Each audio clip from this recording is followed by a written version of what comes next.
안녕하세요. 배구산 산나물TV 자연농부입니다. 오늘은 우리 산채농업에 대해서 제가 좀 말씀드릴게요. 우리가 보통 산채다라고 얘기하면 산채 산약초 얘기를 하면 임업 쪽 아닌가 이렇게 생각하시는데, 어떻게 보면 이제 산채도 밭작물 같이 많이 밭에서 키우다 보니까 산채농업 아니면 산채를 갖다가 키우시기에 관심이 많으신 분들이 많으신데, 우리가 이걸 일반 농업하고 똑같은 맥락에서 접근하시는 분들이 많으시더라고요.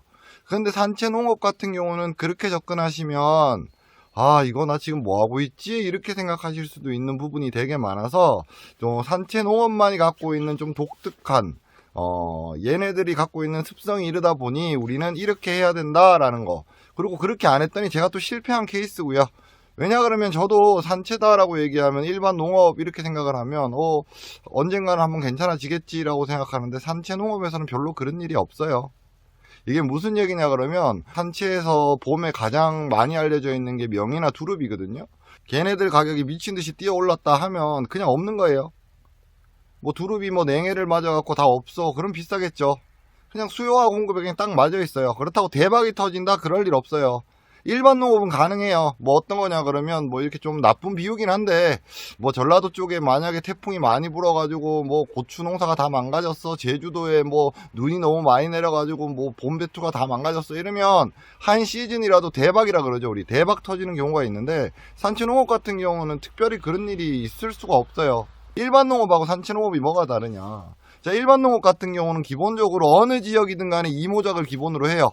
뭐 많이 하시는 거는 삼모작도 하시더라고요. 봄에 일찍 심으신 거 같은 경우는 김장배추 따로 한다라고 얘기하면 삼모작도 가능하다라고 생각을 하는데, 산채농업은 그 안에서 최대한의 효과를 뽑아야 돼요.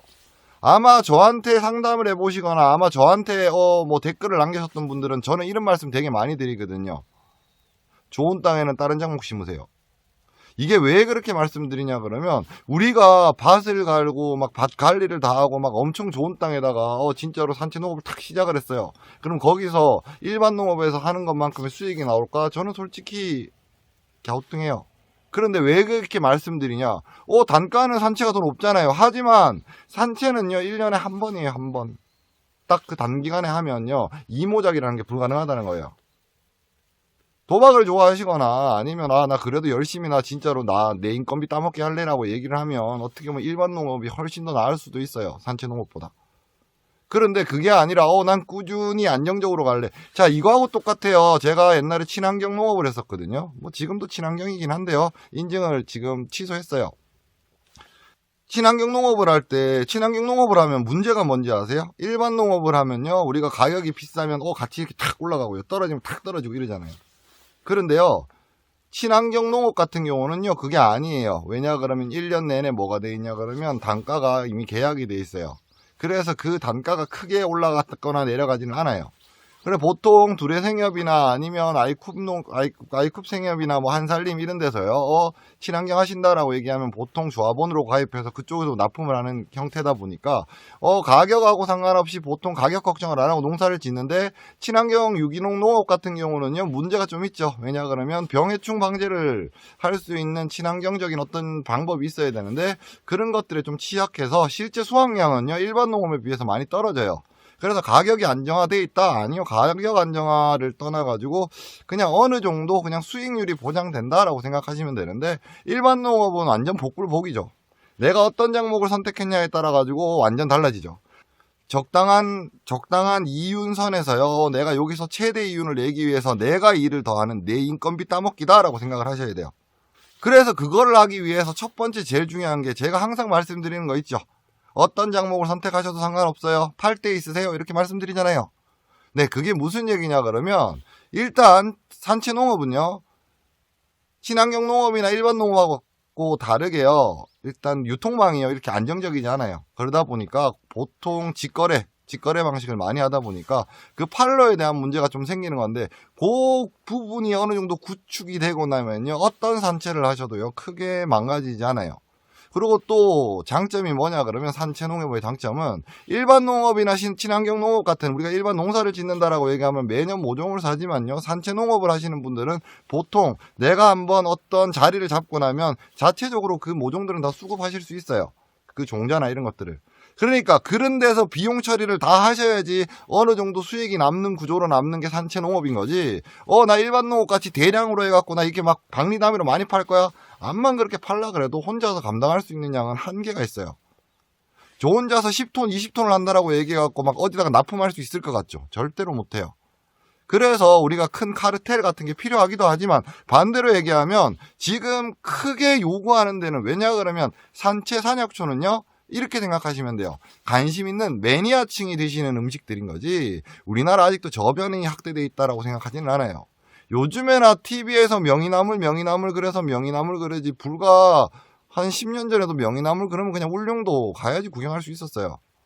그리고 뭐 곰치가 뭐 대한민국에서 가장 많이 알려진 나물이다라고 얘기하는데 곰치 모르시는 분은 제가 봤을 때 절반도 넘고요. 곤드레하고요 참치하고 갖다 놔놓으면 어느 게 곤드레인지 어느 게 참치인지 모르시는 분들도 많아요. 자, 이게 무슨 얘기냐 그러면 그만큼 저변은요 매니아층들이 아니면 잘 모른다라는 거예요.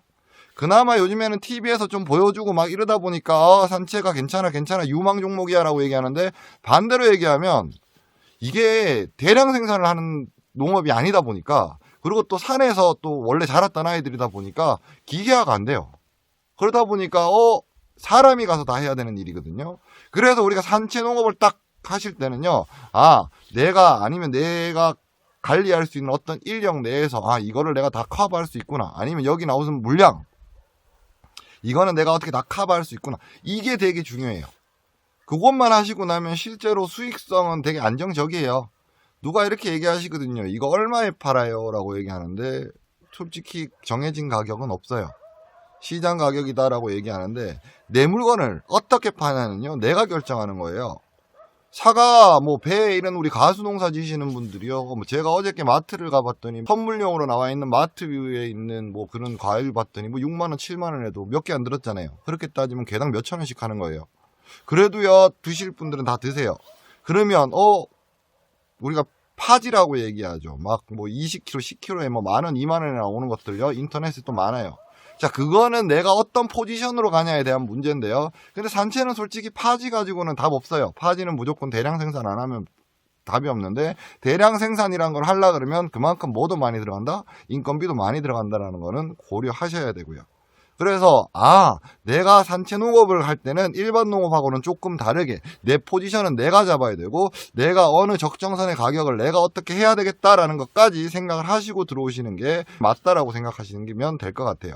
산채 농업이라고 특별하다라고 말씀드리는 게 아니라 우리는 지금 농사다라고 얘기해서 큰 카탈로그에서요. 이거 하나 끝 이렇게 생각하시는데 그 안에서도요. 어떤 농사는 이렇고 어떤 농사는 이렇고 그리고 그걸 조금 소분류를 해보면 친환경 농업도 있고 일반 농업들도 있고 가수 농업도 있고 지금 제가 하고 있는 산채 농업도 있고 이런데 이들마다 유통하는 방식이나 우리가 해야 되는 일들이나 그리고 어떻게 접근해야 되는 거 이런 것들에 대해서는 한번 생각해 보시자라는 거죠.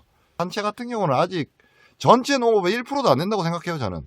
1%도 안 되는 농사꾼들이 얘기하고 있는 거라서, 자, 우리는 어떻게 보면 큰 농사라는 카탈로그에, 빈자리에 이렇게 삐집고 들어가는 농업이다라고 생각하시고요. 그렇기 때문에 더더군다나 매니아층들이 필요하고요. 그래서 그 매니아층들을 어떻게 관리할지도 우리는 같이 생각해 보시자고요.